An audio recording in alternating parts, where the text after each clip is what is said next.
Salam blender Indonesia. Assalamualaikum warahmatullahi wabarakatuh.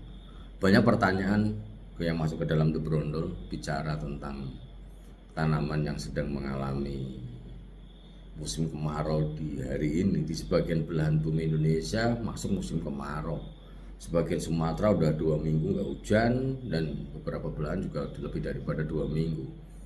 Pertanyaan yang banyak muncul adalah bagaimana dengan sistem pemupukan, Pak Pendi. Maka izinkan The Brondol untuk menjelaskan di malam hari yang berbahagia ini berkaitan dengan pemupukan di musim kemarau.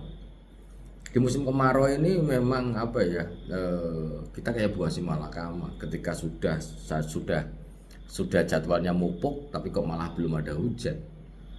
Hal yang harus kita pahami, berkali-kali The Brondol sampaikan, bahwa pupuk bisa diserap oleh tanaman kelapa sawit adalah ketika dia jadi bentuk ion. Urea menjadi nitrat, NO3- atau NH4+, misalnya, yang nanti akan dioksidasi menjadi nitrat.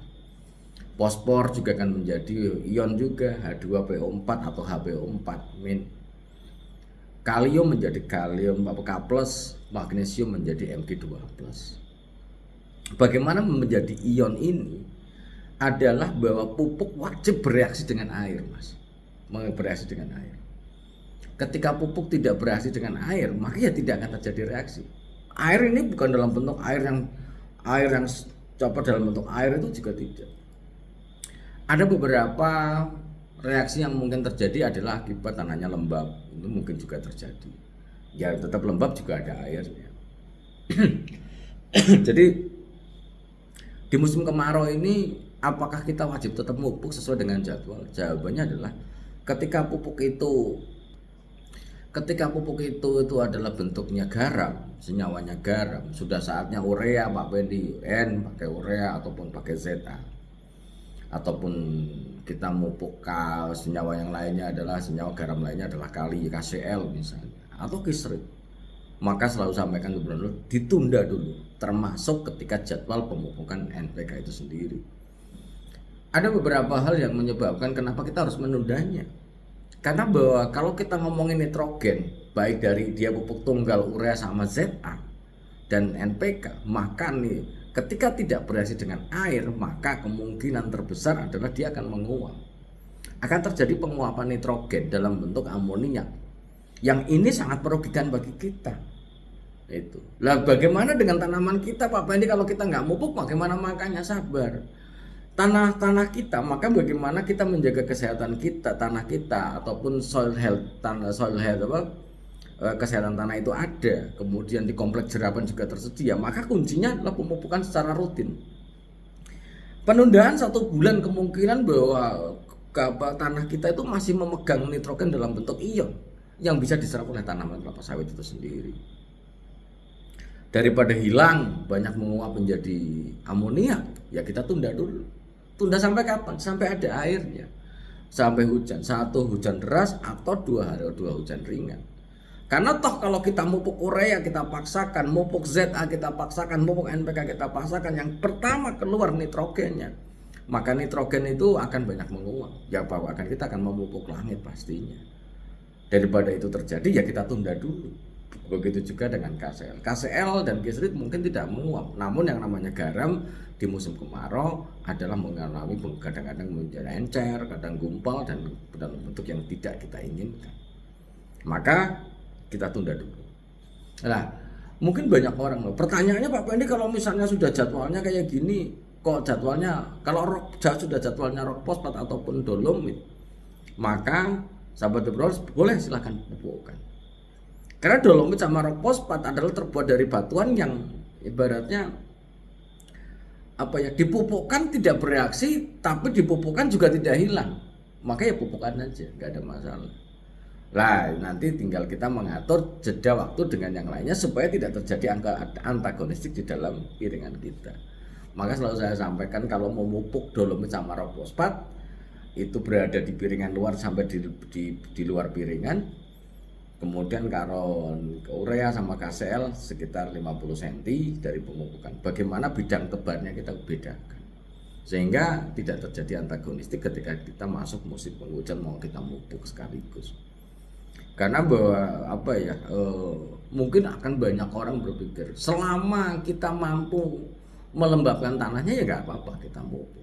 Kemarin ada yang bilang, Pak Pendi, kalau seandainya kita di musim kemarau ada sungai airnya kita siramkan bagaimana? Ya kalau saya bilang kalau masih bisa ya alhamdulillah jauh lebih baik. Itu karena memang jarang sekali bahwa namanya ladang kelapa sawit dialiri disiram khusus, itu jarang. Karena kebutuhan airnya cukup besar. Saya bilang pompa, sistem pompa, kemudian sebagainya biayanya cukup besar. Nah, bagaimana menurut Mas? Saya bilang kalau dia sampaikan, kalau biaya nggak masalah Pak Pendi, yang penting masih panen dan tanaman kita masih seger, oke, fine saja. Karena balik lagi, terkadang bahwa sudut pandang The Brondol mungkin akan berbeda dengan sudut pandang yang lain, karena di dalam bisnis kelapa sawit adalah ada kata untung di dalamnya. Itu ada kata untung yang ketika memupuk ya bagaimana kita memupuk jangan sampai hilang. Nah, disiram ada boleh, monggo saja yang mungkin punya punya sumber daya yang untuk nyiram, nah ya fine saja, silakan saja, tidak ada masalah. Ya bisa diserap ya jauh bisa diserap, nggak ada masalah. Mau kemarau sekalipun, tapi kalau kondisinya lembab ya dia akan berubah menjadi ion yang bisa diserap oleh tanaman kelapa sawit. Yang kedua, ada beberapa pemikiran di musim kemarau. Kalau tak benam Pak Pendi, boleh nggak? Ya saya bilang boleh. Karena bahwa pembenaman pupuk adalah sebuah strategi yang dilakukan oleh kita, bagaimana kita mendekatkan unsur hara langsung ke dalam akar serapnya. Akar kelapa sawit 5-35 cm kedalamannya. Ketika dibenamkan 15 cm, boleh nggak sih Pak Pendi? Saya sampaikan boleh saja, nggak ada masalah. Yang penting adalah pembenamannya tidak pada satu titik saja. Ini pandangan The Brondol. Karena ada yang kemarin nanya, Pak, ini kalau dibor satu titik aja, bilang silakan. Bagaimana saja? Jangan biarkan tanaman kita ini kerja terlalu keras. Ribet nanti. Lebih bagus memanjang dan kita taburkan di 4 sisi kalau memungkinkan. Pembenaman pupuk adalah sebuah strategi kita untuk mengurangi faktor yang mungkin hilang, terutama adalah pupuk-pupuk yang mengandung nitrogen cukup tinggi, baik urea 46%, ZA 21%, atau NPK, baik NPK 12 17-2 atau 13-8. Di musim kemarau, Pak ini katanya kalau datar boleh ditebarkan saja. Kalau tetap mengacu ke tebar, maka lebih bagus ditunda. Kenapa? Kalau tidak ditunda ya banyak menguap nitrogennya. Tapi NPK slow release. Ingat bahwa yang namanya NPK itu granulasinya sekuat apapun, yang pertama keluar adalah nitrogennya. Buktinya ketika dipegang segini kemudian dibiarkan beberapa waktu dia akan mencair, itu artinya bahwa nitrogen yang berada pada NPK itu adalah mengalami reaksi dengan uap air di udara, sehingga dia adalah mudah keluar nitrogennya. Jadi ketika dipupukkan di musim kemarau ya akan menguap karena bahwa nitrogen dalam bentuk amonik adalah sangat mudah menguap atau mengalami volatilisasi nitrogen dalam bentuk amonia. Gitu. Jadi kalau dibenam bagaimana reaksinya Pak Wendy? Maka kalau dibenam sahabat The Brondol, yang terjadi adalah hanya mengurangi faktor kehilangannya saja. Penyerapan unsur hara yang ada di benam, balik lagi harus ada airnya.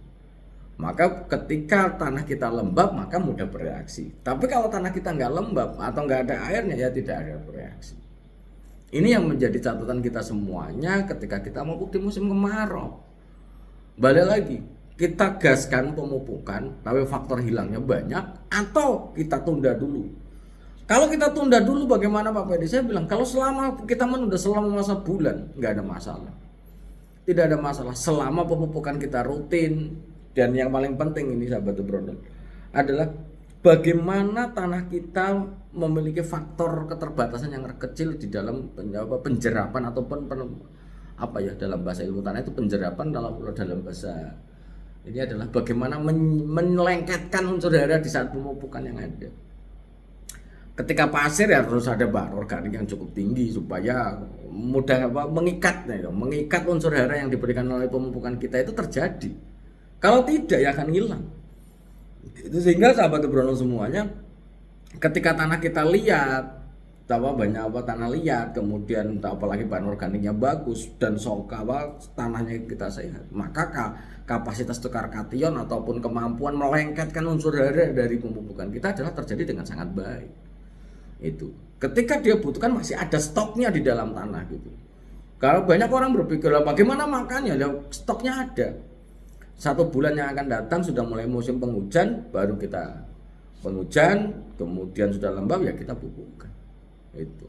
Yang penting adalah bagaimana di musim kemarau ini mengurangi faktor kemungkinan hilang oleh penguapan, khususnya nitrogen ataupun perubahan fisik dalam bentuk garam yang berasal dari KCl ataupun glycerin, termasuk boron. Kalau boron Pak Pendi ditebar di atas, jangan di pangkal pelepah saja, akan jauh lebih bagus. Karena boron pun high grade fertilizer borat atau boron HGB ini juga dalam bentuk garam yang harus kita pahami. Ini adalah menjadi bagian yang menjadi bagian yang mungkin akan berubah secara struktur ketika dia di musim kemarau, kena panas, kemudian kena terik matahari dan sebagainya.